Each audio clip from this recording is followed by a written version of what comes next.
welcome to part 2. Now I'm going to show you how we did the battery relocation kit and how the radiator support without sway bars is installed. That's the easiest part, to be honest, but let's get it going. Alright, this is the stock radiator support with the sway bar. These are about 19 millimeters. Same with the tube we took out from here. This is being held in by 4 bolts, and then the sway bar is held in by 1 nut, bolt, whatever you want to call them. Sway bars, the links are connected up here, 19 millimeter. If you hear the fireworks in the background, it is 4th of July, so you're going to probably hear a lot of that while I'm doing the video. You can see my radiator support. When I say this is significantly lighter than the stock one, is very recommended if you are planning on turning the car into a, say, track car or anything like that. I would not recommend getting the one without sway bar brackets if you plan on dailying the car or doing a track car that's like road course style instead of drag strip. This is more of a drag strip car for me, so this application works out, and it is going to be very sketchy to try to drive, but I'm going to be the only one driving it. Fiance is not going to be in the car. She's going to drive her own car to the track, probably that one or probably my Audi.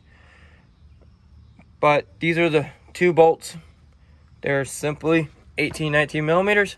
You're going to take the rubber grommets from the stock one back there out. Just simply put it right in this little slot. The support, if you decide to keep the sway bars, I believe the brackets are going to be about right here on both ones. This, I'm pretty sure, is my brake line, but it was hanging right here, so I just tucked it up inside the radiator support. But this was simple to easily put on. Now,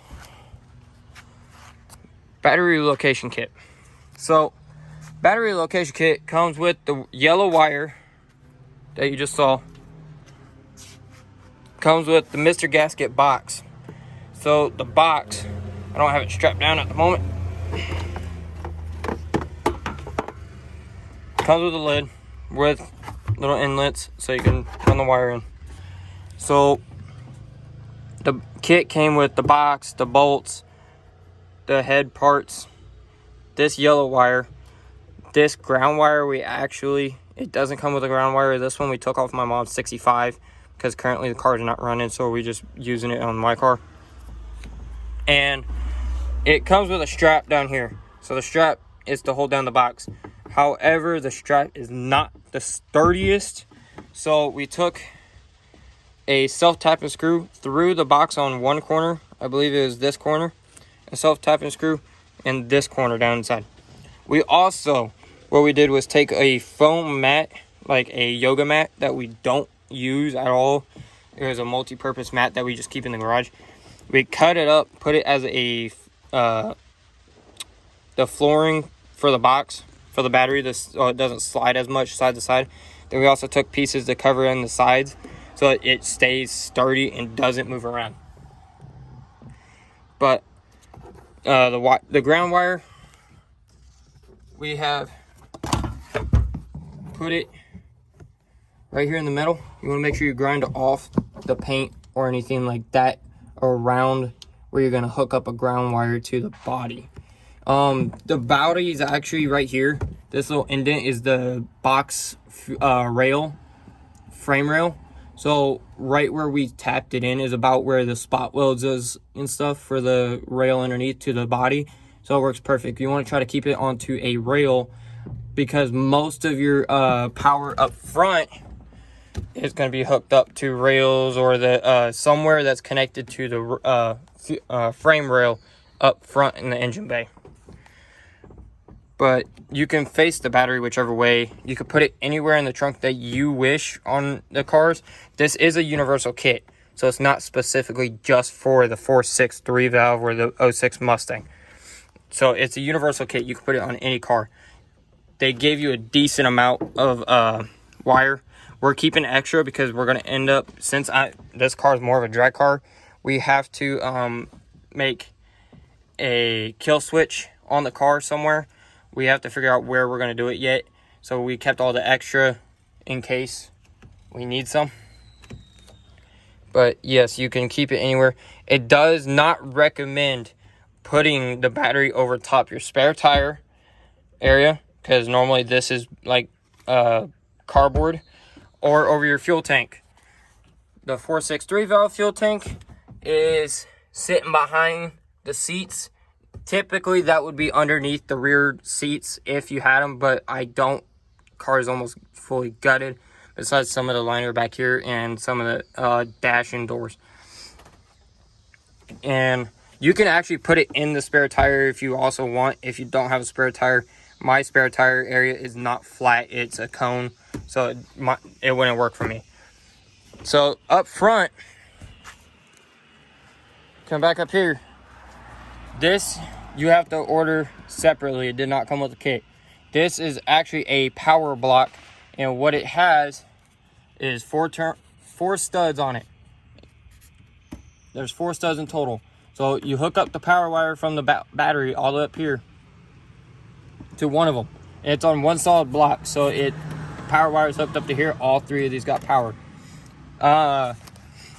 We were gonna do one on each, but since these 2 were the main terminal for the battery up front, we didn't separate them. We just took a connector, the little brass connectors and stuff for the terminals, and crimped them together since they were already previously together.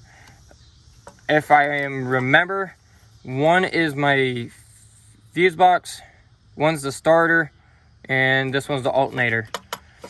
And to this, the negative up front, we're leaving it like this for now. We left it like this to test it to make sure it actually works where we hooked it up to on the chassis for the negative, and it does work. So this is actually my starter ground wire all the way down to the starter. Like I said, we just left this for now.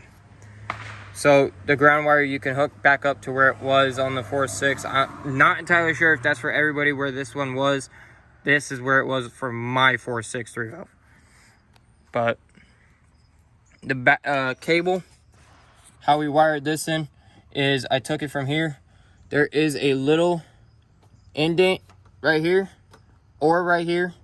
Don't matter which one you ever go to. But whenever you do it, make sure you do not crush it with the hinge from the hood, because then that can be very bad. Or make sure, we're gonna probably end up putting liner over this so it doesn't get cut over time. But where that comes out is if you go in your wheel well, normally you'll have liner. I don't have liner on the front side, but I do on the back side. So you take the liner down and that wire actually comes out. The orange wire is for your antenna. This. For your antenna. So what I did was run the wire through here. And there is actually 2 areas where you can enter through. This is one of the main wires to your fuse box that will sit around the right side kick panel of the inside of the passenger door. Mine's already had a slit in it, but if you just make a slit somewhere in this rubber and push the wire through, it will actually come out through that little grommet. And all I did, this is your fuse box kick panel, what I was talking about. As you can see, the wire comes up here, wires in your fuse box. But what I did was take that wire and ran it all the way underneath this plastic, up in here, under the door sill and stuff. Right? Then, brought up here, since I don't have a rear seat, I have a rear seat, no rear seats or anything. I just ran it up along the wires and zip tied them together. up to the back of the trunk.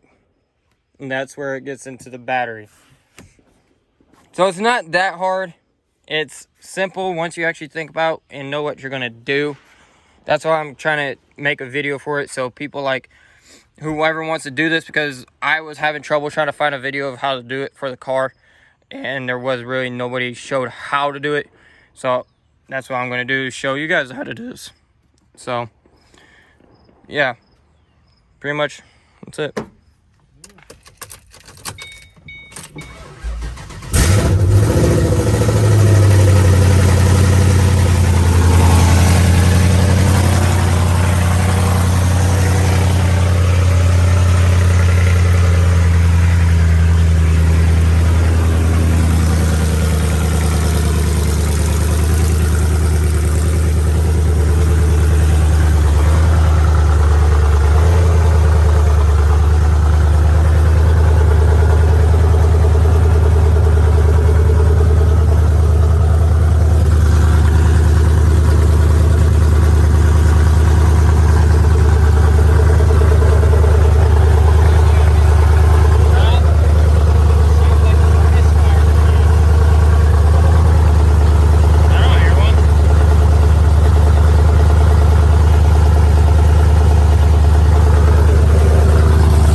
Alright guys, I hope the two-part videos actually helped you out a lot, because there has been times I've been having trouble trying to figure out how to do some of the stuff on this car, the 2006 4.6 3-valve.